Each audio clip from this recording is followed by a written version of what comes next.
नमस्कार दोस्तों आखिरकार कैसे विनोद खन्ना जो एक सुपरस्टार बनने वाला था और जो हमेशा लग्जरी लाइफ जीता था, फिर ऐसा क्या हुआ कि वह फिल्म इंडस्ट्री को छोड़कर ओशो की शरण में चले गए और वहां उनके वॉशरूम और झूठे बर्तन साफ करते थे। चलिए जानते हैं इसके पीछे की कहानी। दोस्तों वीडियो पे नए हो तो प्लीज वीडियो को लाइक और चैनल को सब्सक्राइब जरूर करें। दोस्तों विनोद खन्ना वो नाम है जिसको पर्दे पर देखने के बाद लोगों ने यह कहना शुरू कर दिया था कि अमिताभ बच्चन का कैरियर अब खतरे में है। 70 से 80 के दशक में जब अमिताभ एक के बाद एक हिट फिल्म दे रहे थे, तब विनोद खन्ना ने ऐसा सिक्का जमाया कि अमिताभ बच्चन का स्टारडम हिलने लगा था। कैरियर पिक पर था, घर में पत्नी और 2 बच्चे भी हो गए, लेकिन फिर उन्होंने अचानक एक फैसला लिया और परिवार के साथ फिल्म इंडस्ट्री को भी हैरान कर दिया। हमेशा लग्जरी लाइफ जीने वाले विनोद खन्ना ने ओशो के आश्रम में पहले माली बनकर काम किया, फिर उनके वॉशरूम और आश्रम के झूठे बर्तन तक साफ किए। दोस्तों विनोद खन्ना जब सुपरस्टार बनने की राह पर थे, तब उन्होंने फिल्म इंडस्ट्री से संन्यास ले लिया और अध्यात्म में ऐसे रमे कि अपनी पत्नी और बच्चों को भी भूल गए और ओशो की शरण में चले गए। दोस्तों विनोद खन्ना के फिल्मी करियर की शुरुआत साल 1968 में हुई। उन्होंने सुनील दत्त की फिल्म मन का मीत से बॉलीवुड में एंट्री ली। उनके रोल की जम के तारीफें हुई थी। इसके बाद फिल्म मेरा गांव मेरा देश में डकैत की भूमिका से भी उन्हें दर्शकों से खूब प्यार मिला। उनकी बढ़ती लोकप्रियता के कारण फिर उन्हें लीड हीरो के रोल भी मिलने लगे। अमर अकबर एंथनी, मुकद्दर का सिकंदर, द बर्निंग ट्रेन जैसी कई शानदार फिल्में उन्होंने की। विनोद खन्ना का कैरियर एक तरफ पीक पे था और उनके सामने फिल्मों के ऑफर्स की लाइन लग रही थी। इसी बीच उनके संन्यास लेने की खबरों ने इंडस्ट्री और उनके फैंस के बीच भूचाल ला दिया था। किसी को यह पूरी कहानी पब्लिसिटी स्टंट लगी तो किसी को लग रहा था कि उनकी दिमागी हालत सही नहीं है। ऐसा इसलिए हो रहा था क्योंकि बॉलीवुड में इससे पहले इतना बड़ा स्टार अपने कैरियर की इस ऊंचाइयों तक पहुंचकर कभी इस तरह वापस नहीं लौटा था। दोस्तों मीडिया रिपोर्ट्स की माने तो अगर विनोद खन्ना आचार्य रजनीश के चक्कर में न पड़ते तो शायद बॉलीवुड का इतिहास कुछ और होता।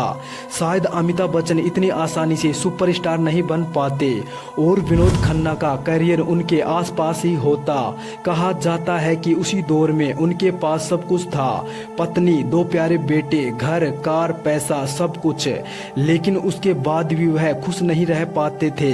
घंटों सेट पर काम करते थे और पैकअप के बाद रोजाना शराब पीना शुरू कर दिया था।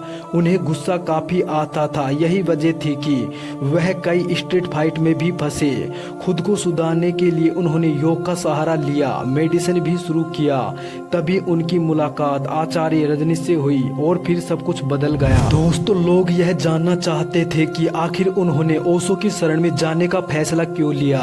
बताया जाता है कि ओशो की एक कहानी सुनकर वह उनसे काफी प्रभावित हुए थे। बताया जाता है कि एक जैन गुरु की कहानी सुनकर वह काफी प्रभावित हुए थे, जिसमें एक चोर भागता हुआ निकल जाता है। वहां एक जैन गुरु ध्यान लगाकर बैठे हुए थे और पुलिस आकर उन्हें ही चोर समझकर पकड़ ले जाती है। गुरु को जेल में बंद कर दिया जाता है, लेकिन गुरु यह नहीं बताते कि मैंने चोरी नहीं की।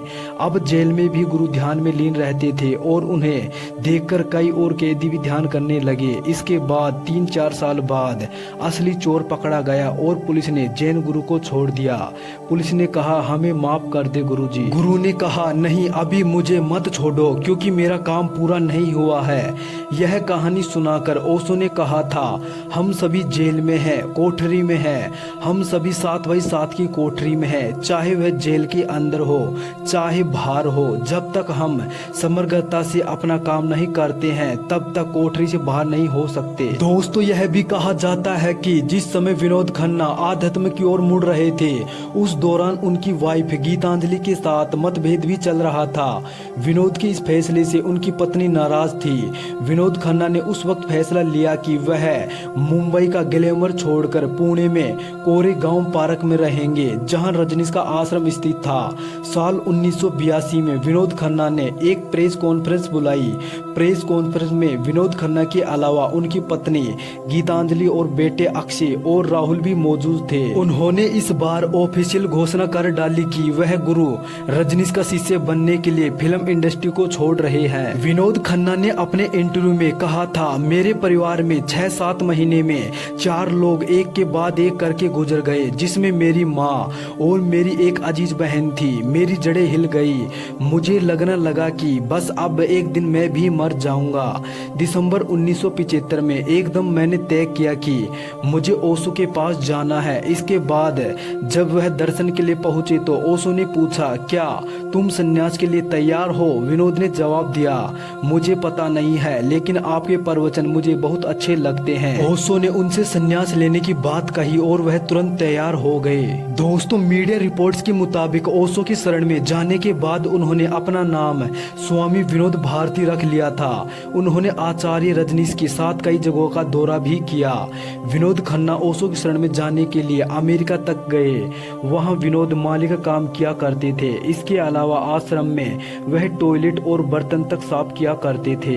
दोस्तों, जानकारी अच्छी लगी है तो प्लीज वीडियो को लाइक और चैनल को सब्सक्राइब जरूर करें।